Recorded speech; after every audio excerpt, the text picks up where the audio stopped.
வணக்கம். அண்ணன் இசக்கி கார்வன் அவருடைய தயாரிப்பில் என்னுடைய சகோதரன் கிட் அவர்களுடைய இயக்கத்தில் வெளிவருகிற ஆட்டி திரைப்படம் வெல்ல என்னுடைய வாழ்த்துக்கள்.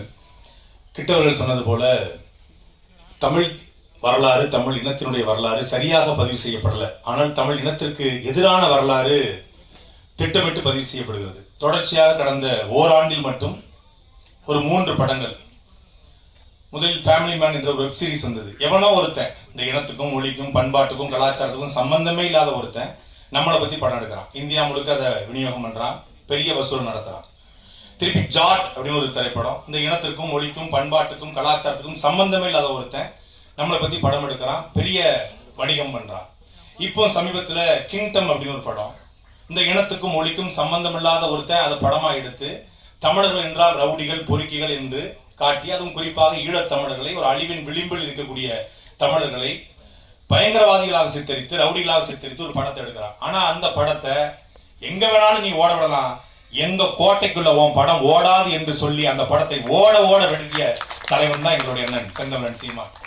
அப்ப எந்த படம் ஓடணும் எந்த படம் ஓடக்கூடாதுன்னு தீர்மானிக்கிற இடத்துல இன்றைக்கு தமிழ் தேசிய அரசியல் வந்திருக்கிறது. நான் ஏற்கனவே இதே அரங்கில சொன்னேன். ஒரு காலத்துல 1950 இருந்து 70 காலகட்டம் வரைக்கும் அண்ணாவின் தம்பிகள் திரை ஆண்டார்கள். இன்றைக்கு அண்ணனின் தம்பிகள் திரையுலகத்தை ஆளுகிறார்கள். அப்படி ஒரு அண்ணனின் தம்பியாகத்தான் சகோதரர் கிட்டு ஆகச்சிறந்த ஒரு படைப்பாளி. சின்ன சின்ன உணர்வுகளை சின்ன சின்ன தொகைகளில் எடுக்கக்கூடியவர். 150 கோடியில படம் எடுக்கிறாங்க, கதை இல்ல. பெரிய பெரிய நடிகர்கள் இயக்கக்கூடிய இயக்குநர்கள்ட்ட கதை இல்ல. ஆனா பெரிய நடிகர்கள் கதை இல்லாத இயக்குநர்கள்ட்ட தான் நடிக்கிறாங்க. ஆனா கதை இருக்கக்கூடிய இயக்குனர் பெரிய நடிகர் வர்றதில்லை. அதான் இங்க பிரச்சனையே.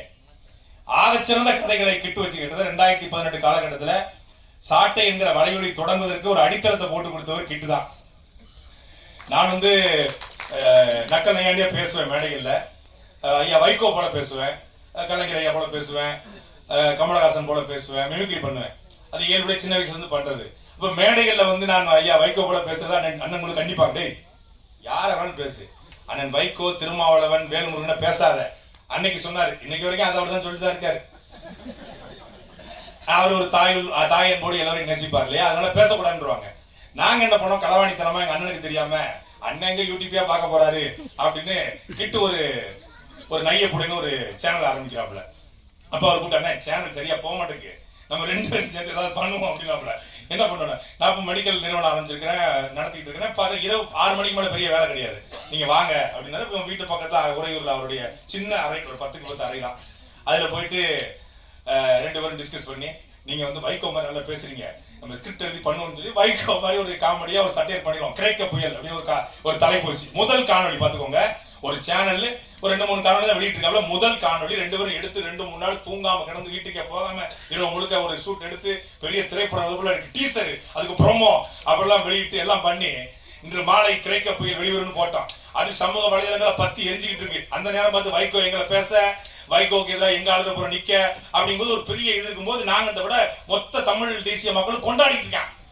போனை போட்டு உனக்கு என்ன வேலை பார்க்க சொன்னா நீங்க என்ன வேலை பார்த்துட்டு இருக்கீங்க, டேய் கொன்னே விடுவேன், அவன் எங்கடா இருக்கான் சொல்றான். மதுரைக்கு போனா செந்தமிழ் பைந்தமிழ் அகநானூறு புறநானூறு 18 பரிபாடல் எல்லாம் வருது எங்க அண்ணன் இருந்து. ஐயோ பம்படியா சிக்கிருக்கமே, சூட நாட்டு மாதிரி ஆகி போச்சான்னு ஒழுங்கு மரியாதை எடுத்துட்டு நான் செய்ய வேண்டிய சேலையை செய்கிறார். முதல் காணொலி நீக்க வச்சிட்டேன். இதுதான் அவர் அண்ணனுக்கு காணொலி ஆரம்பிச்சு தட்டி கொடுப்பாங்க. அவர் கலைத்துறை பட்டாரு.